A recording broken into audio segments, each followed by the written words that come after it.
Alright guys, welcome back to my channel.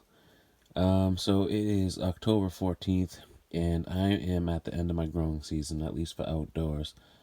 One thing you don't want to do around here is mess with Mother Nature.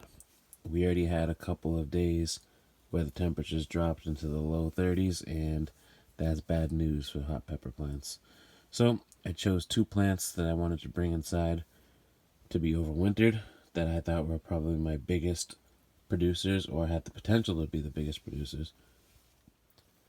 The Jamaican Orange Scotch Bonnet. This has to be my all-time favorite pod. The heat is perfect, the flavor is perfect, amazing for sauces. It's a staple in a lot of Caribbean meals and recipes and sauces and marinades. It's a very, very versatile pepper. I decided to overwinter this one because it was just such a big producer. It's a strong plant. It was one of my strongest plants early in the season, and as you can see here, I brought it in maybe 2 or 3 days ago. I chopped it down really low, chopped the roots down a little bit, chopped down all the foliage and greenery, and you can see that this is all new growth right here. This is all new in a matter of 2 or 3 days.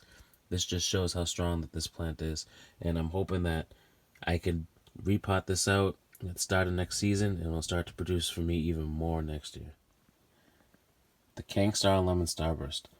This is one of the more desired seeds that you could try to get anywhere in the hot pepper growing community. Kangstar designed this himself. He crossed a couple of different peppers, and it came out with a beautiful phenotype. It's not 100% stable yet, but it's getting there.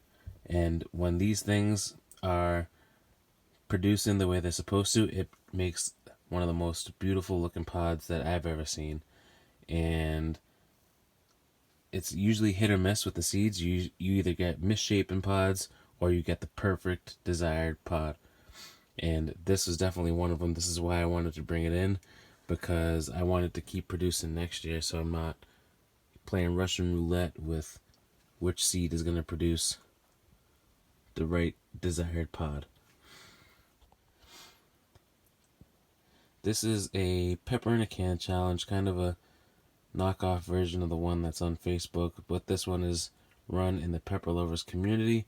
It differs from the other one because this is for the off season, I guess you could say, starting in September and ending in I think February or March or something like that. But again, another project to help keep us busy until we get through the winter time and we can start to sow our seeds for the 2020 grow season. Now this bad Larry is a Carolina Reaper that I decided to make into a banshee. If you don't know what a banshee is, it's essentially a bonsai tree, but instead of a traditional maple or any other variety of tree, it is done with the chili plant.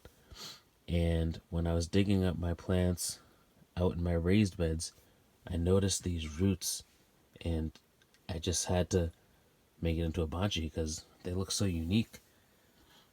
And I planted some grass seed in there.